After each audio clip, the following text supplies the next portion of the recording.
for today's video is our day off.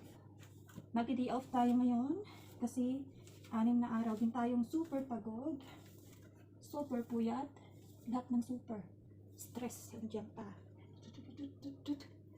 So hindi ako lalayo, dyan lang ako sa malapit dito sa amin, sa daanan ko papuntang palengke. Yung daanan ko papuntang palengke lagi sa may sports complex. Ay, sports complex ba yun?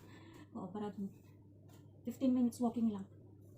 So doon ako tatambay para malapit mamaya pag uwi ko. Sana walang langgam na naman na makikita yung amo ko. Charot lang, sana wala nga. Tapos yung panahon ngayon dito sa Hong Kong ay makulimlim, tapos kumikidlat-kidlat at saka kumukulog. So aalis na tayo. Bye! See you later! Hi guys, I'm ready. Nasa labas na ako ng pintuan namin. Antay na lang ako ng elevator. Yes. So doon ako pupunta sa malapit lang sa amin dito.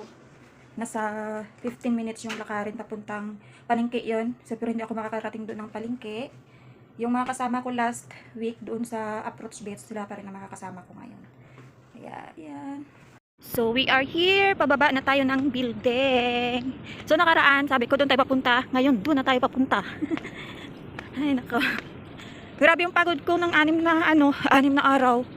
Then bukas uli, nasa second floor na naman ako bukas. Tatapusin ko lang, may kaunti pang natira doon sa baba, sa kitchen.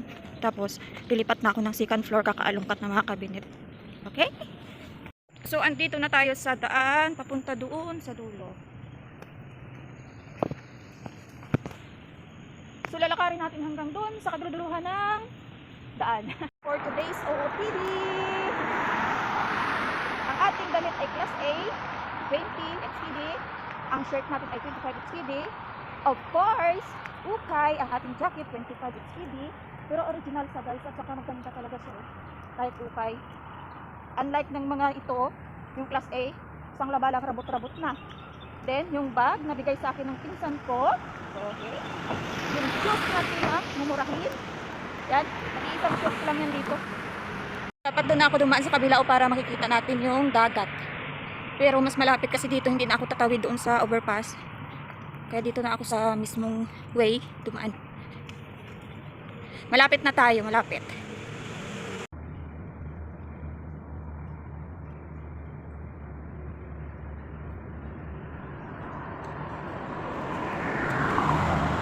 Nandito na tayo guys. Ayan. Nandun yung sport complex. Marami ditong nag-i-exercise tuwing umaga, tanghali, hapon, gabi. Diba? Tapos mamaya, lagi ko nang daanan nandito, marami ang tumatambayan dito sa gilid. Yun nga lang, boring lang dito tambayan kasi wala kang makikitang mga maraming paninda, maraming tao.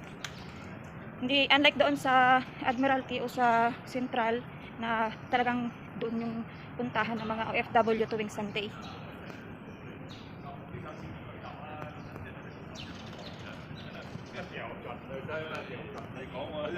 Yung kasama ko, andyan nag-antay, mag-isa lang daw siya dyan.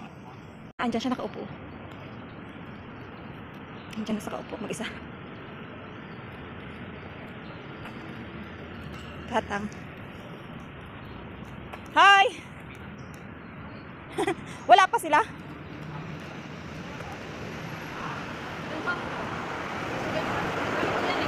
Ha? Gamit ko to, in-reserve ko kasi yung ano mo. Na maraming tao dito pag ano?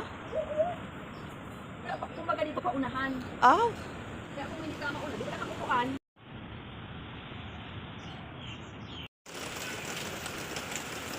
Yung tanghali dito sa building ko, yung nagtambay-tambay dito.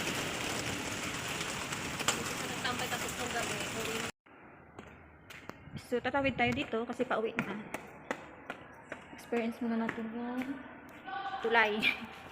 Doon papunta sa kabila ng tawag na ito. Gusto ko pumunta doon yung sa may dagat. Pero saka hindi ka pwedeng tumawid doon sa baba. Kaya talaga maglakad.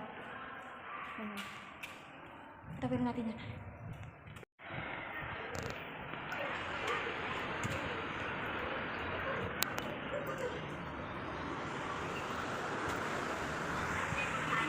Dito.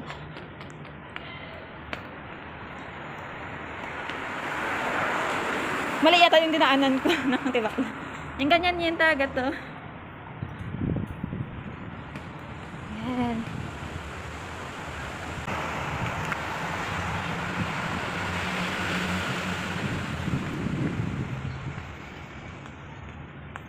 Oh my gosh.